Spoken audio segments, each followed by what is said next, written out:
El siguiente tema es el de la religión en el ciberespacio.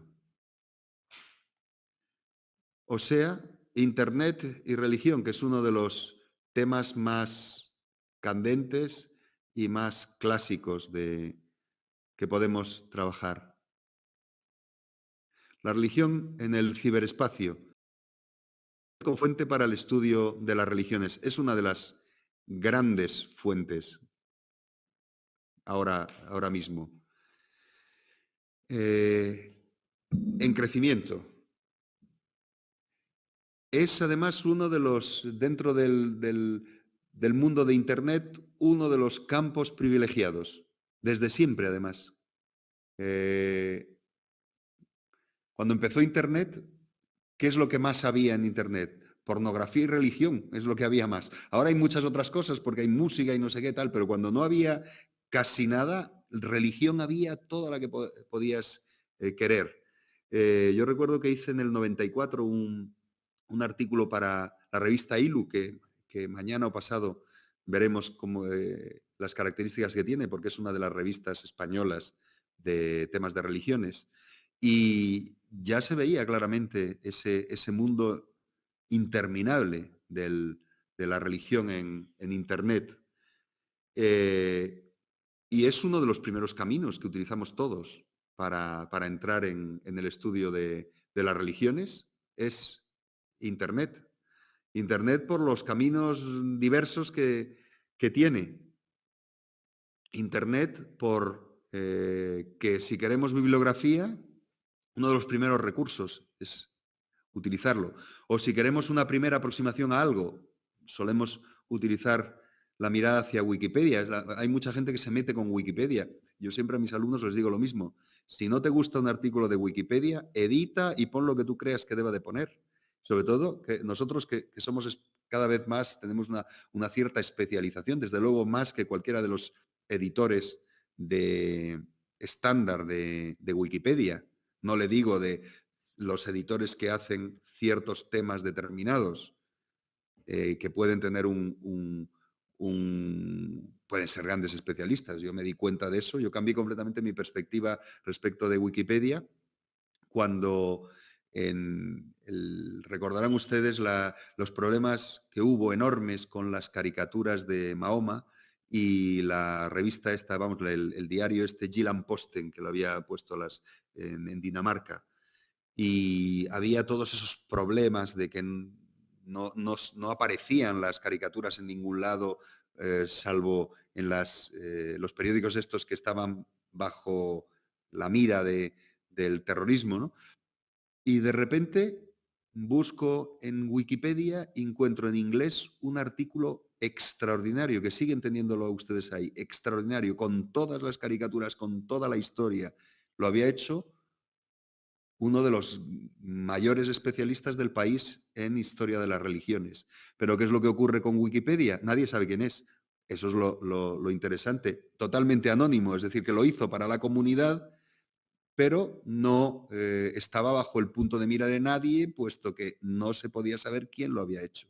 Entonces me di cuenta de las posibilidades enormes que tenía Wikipedia y que si queremos que Wikipedia mejore, lo que tenemos que hacer es mejorarla nosotros. Si no nos gusta lo que pone Wikipedia en relación con un tema que nosotros conozcamos, edita el tema y luego explica abajo qué es lo que has hecho. Explica, tenía una serie de errores que los he resuelto y he mejorado el artículo. Y normalmente estos editores que de vez en cuando revisan a ver qué es lo que pasa, lo que hacen es que te lo agradecen. Entonces, bueno, pues dense cuenta, no solo la posición pasiva respecto de Internet, sino también la posición activa en relación con Internet. Podemos mejorar la información en Internet. Tengan en cuenta que ustedes, si van a hacer un TFM o si han hecho un TFG, tienen un conocimiento que a lo mejor puede ser importante a la hora de mejorar los artículos, sobre todo los artículos en español, que a veces no son muy buenos. Aunque tengan en cuenta que a veces los artículos en español en ciertos temas son mejores que incluso que los que están en inglés. O sea, ojo con eso. Pues nada, esto que les digo. Bueno, la primera vía que nos abre Internet es de carácter instrumental. Es la posibilidad de acceso remoto a bibliografía de todo tipo. No se pueden ustedes figurar lo que era estudiar religiones hace 30 años, porque lo que tenías que hacer era, en un país como el nuestro, que no tenía buenas bibliotecas, no tenía buenos centros de investigación, o si los tenía pero para la teología, y estaban llenos de libros de teología católica, todos los que quisieras, pero de religiones en plural había poquísimos. Nos obligaba a estar meses fuera cada año en bibliotecas para conseguir documentación. Ahora tienen un acceso remoto a bibliografía de todo tipo en PDF y cada vez más. Y el futuro, evidentemente, será en que tengamos la biblioteca esa con la que soñaba Borges, como el paraíso después de la muerte, que fuese una biblioteca en que estuviese todo y pudiese estar leyendo lo que quisieras, ese mundo paradisíaco después de la muerte, pues lo vamos a tener en vida. Me figuro que en cuanto se resuelvan los problemas de los derechos de copia y todo este tipo de asuntos que tan locos nos vuelven de vez en cuando, ¿no? Entonces, ese es el primer asunto. Hay temas enteros. Si están ustedes trabajando sobre autores del siglo XVIII, autores del siglo XIX, autores de comienzos del siglo XX, tienen ustedes sus obras completas en PDF, cosas que antes eran impensables, las pueden encontrar fácilmente. Es decir, que esto es extraordinario. Se puede programar de una manera mucho más eficaz el acopio bibliográfico, es decir, las lecturas que tienen ustedes que hacer eh, gracias a Internet. De hecho, lo que nos exige es cambiar nuestros puntos de vista, porque ahora antes lo que nos ocurría es que teníamos poca información. Ahora lo que tenemos es demasiada información y lo que necesitamos es métodos para gestionar la información, para gestionar la enorme cantidad de información. Lo que necesitamos es saber qué es lo que deberíamos de leer, porque si nos lo leemos todo lo que nos ofrece Internet en sus distintas modalidades, porque tenemos desde las modalidades abiertas a las modalidades de acceso restringido pagadas por sus universidades que tienen ustedes acceso y que les abren la posibilidad de millones de artículos y de todo tipo. Pues el problema es discernir en todo ese mundo, ¿no? Discernir en esa enorme biblioteca que hay ahora mismo en la nube.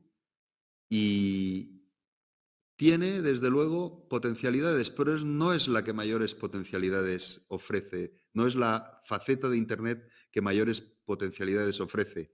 Es quizá la primera que vamos a utilizar, pero ¿qué es lo que nos encontramos cada vez más? Pues la digitalización de obras, lo que les decía antes. El acceso a textos religiosos. Lo están viendo en la asignatura de textos. El acceso a Biblias, el acceso a lo que se les ocurra. Antes era una auténtica locura llegar a poder cotejar en un lado la traducción de los 70, en el otro lado la Vulgata, en el otro lado de las traducciones en español, las de Escío, la del Nuevo Testamento de Francisco de Encinas, la Biblia del Oso, la Biblia del Cántaro, todo esto ahora lo podemos tener todo en nuestras pantallas, a nuestro alcance. Es decir, es algo extraordinario. Podemos comparar traducciones, que antes veíamos los problemas que hay detrás de la traducción, las podemos comparar gracias a este asunto de un modo como nunca. Permite un nivel de acceso a los textos que puede, cada vez se acerca más al del especialista. Y este es uno de lo que nos permite Internet. Estamos hablando de textos, pero o sea, religión legible, pero en la religión visible tenemos el acceso a iconografía religiosa como nunca, como nunca. Bases de datos de imágenes. Aquí les pongo algunas. Por ejemplo, el Beasley Archive es una base de datos principalmente para cerámica griega producida en el Ática que incluye cientos de miles de piezas. Cientos de miles de piezas. En fin, si no llega a ser por Internet, ¿cómo podríamos llegar a ese tipo de información? Estas grandes bases de datos que se están construyendo. Más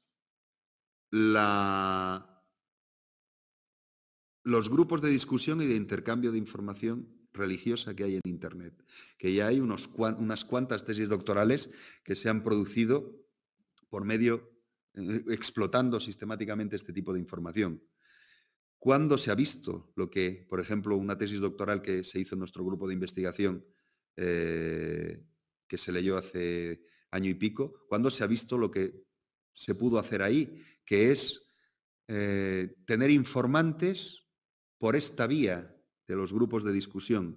Es decir, la investigadora en este caso, contactar con toda una serie de informantes que están en muy diversos lugares para que le diesen información, para que le diesen sus puntos de vista, para conectar unos con otros y hacer discusiones respecto de un tema determinado que puede el investigador introducirlo. Esto, en fin, es extraordinario, es utilísimo desde la óptica de un investigador universitario.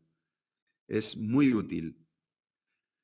Los inconvenientes, pues que pueda haber listas restringidas, etc. También están las listas académicas. Otro asunto que tiene que ver con su futuro también, en cierto modo. Listas académicas muy especializadas.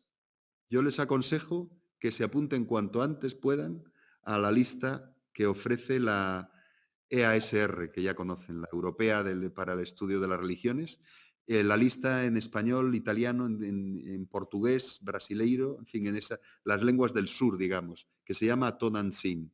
Les voy a... visitamos aquí tienen la web de la EASR y dentro de esta web tienen lo que se llaman las e-networks y dentro de estas pues tienen las e-lists. ¿Para qué sirve? Pues son listas los miembros son especialistas en el estudio de las religiones de toda Europa. Pero bueno, finalmente también se han apuntado del mundo entero. ¿Y qué es lo que ofrecen? Pues las listas están organizadas por idiomas. La Candid es en francés, Dolmen es en inglés, Most es de Europa Oriental, aquí ven dónde estaría lo que corresponde a Most, Synchron es en los nórdicos, Yggdrasil es la en alemán, que es una de las más activas, y Tonantzin es la nuestra, la de los del sur. Aquí, ¿qué aparecen? Pues publicaciones nuevas que acaban de salir, noticias de asuntos que vamos a ver en los próximos días, noticias sobre dónde se va a realizar un congreso, dónde se va a realizar una reunión o un seminario que pueda interesarnos, noticias sobre puestos universitarios o puestos de becarios que se ofrecen. Tengan en cuenta que en Europa es muy común que los grupos de investigación necesiten becarios y que los becarios no se cojan entre la gente del alrededor de la universidad o del grupo, sino que se abran a cualquiera que pueda estar interesado.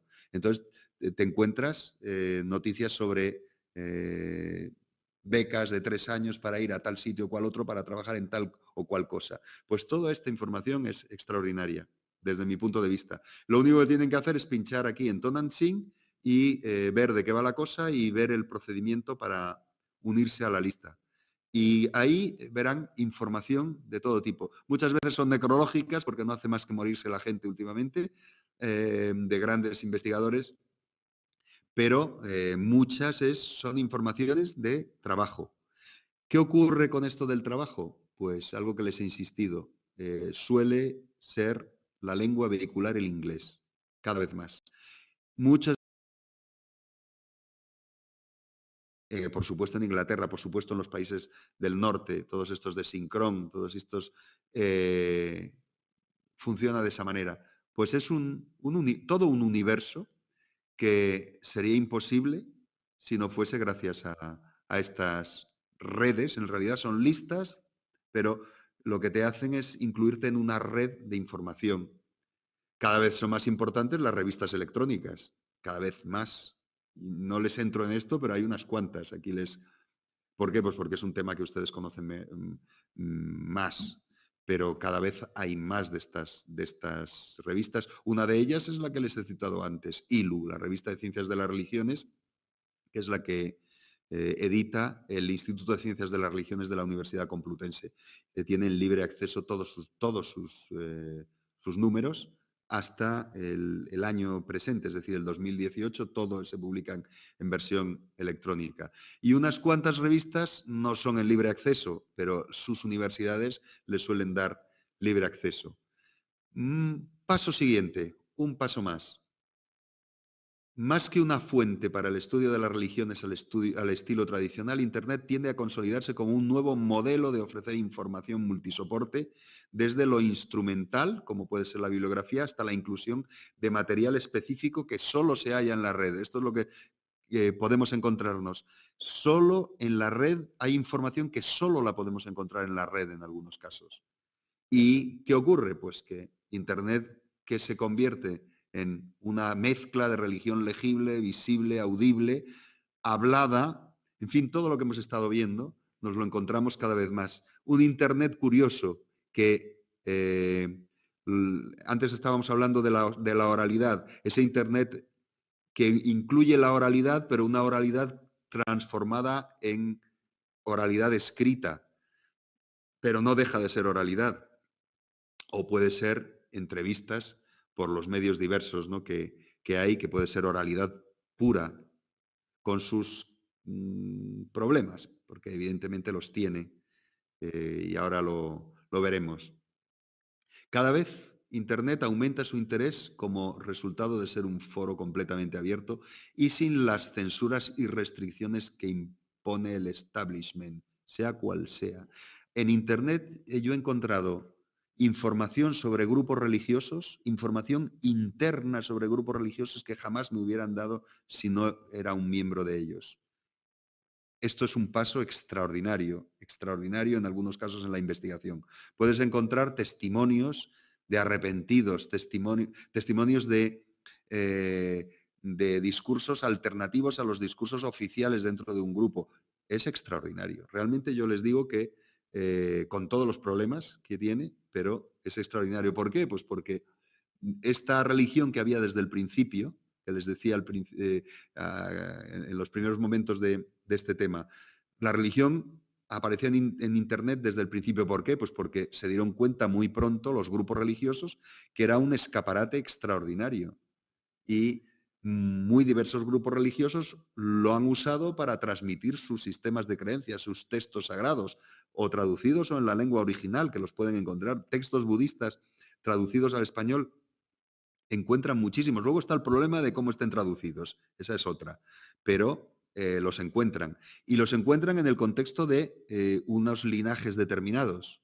Y eso es muy, muy interesante, ver cómo ciertas escuelas del budismo te ofrecen sus traducciones para los españoles, que nunca son los españoles. Nosotros somos muy pocos.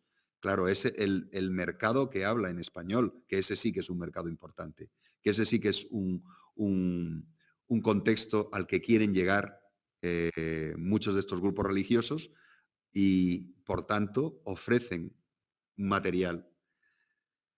La música, los ritos, los modos de entender el mundo, todo ese material lo podemos encontrar. Información sobre modos de contactar con ellos, modos de convertirse en adeptos, en simpatizantes, en fin. Internet es un foro abierto en el que circulan informaciones que en muchos casos no existe otro medio de procurarse.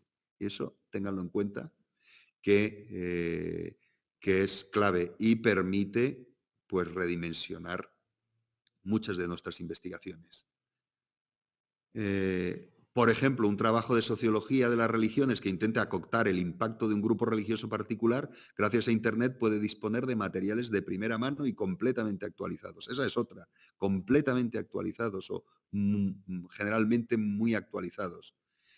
¿Qué se convierte? No en un mero instrumento, sino en una auténtica fuente, en un lenguaje de la religión que tiende a convertirse en algunos casos en hegemónico, en mayor medida aún, puesto que lo diseña eh, quien hace ese diseño para Internet, lo hace según criterios especiales que tienen en cuenta las características y versatilidad del soporte. Esa es es un permite muy bien el multimedia, permite muy bien toda una serie de, de informaciones que a lo mejor de otra manera serían mucho más difíciles de procurarse, ¿no?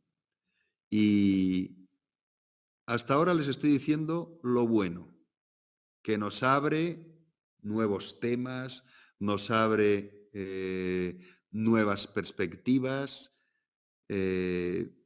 pero aunque es una entrevista una herramienta de primerísimo orden, hay que tener en cuenta que ahí mezcla muchas cosas.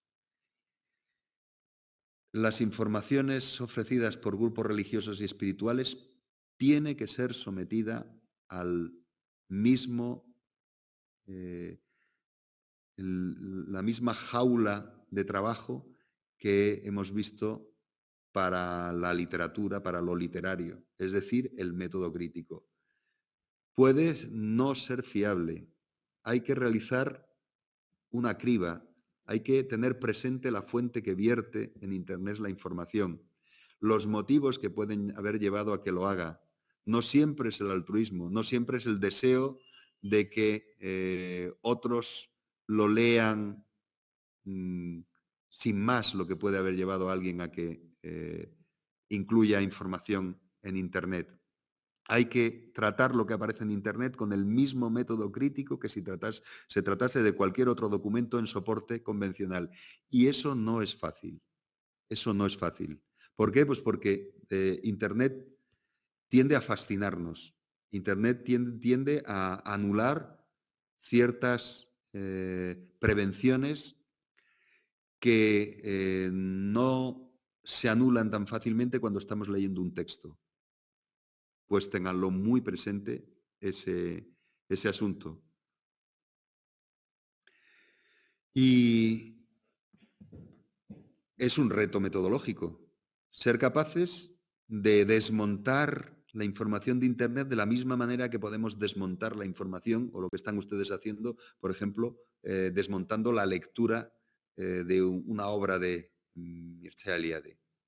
Lo mismo tenemos, la misma actitud tenemos que tener con lo que encontramos en Internet y a veces, ya les digo que no es nada fácil. Como pregunta, les dejo esta. Cabe preguntarse si aplicamos a Internet, con el que nos relacionamos por medio de una interfaz que es una pantalla, el método crítico de modo comparable al de los soportes tradicionales. ¿Qué quiere decir esto? Pues que tenemos que pensar en posverdad y religión. Tenemos que pensar en que la pantalla a veces nos lleva a relajar nuestra mirada, como como si estuviéramos sentados en la televisión y no estamos utilizando Internet, ya se habrán dado cuenta, no estamos utilizando Internet con finalidades lúdicas, estamos planteándonos desde esta mirada metodológica utilizar Internet como un lenguaje de la religión, como uno más de los lenguajes de la religión y por lo tanto con la misma exigencia que cualquier otro de los lenguajes que hemos visto antes.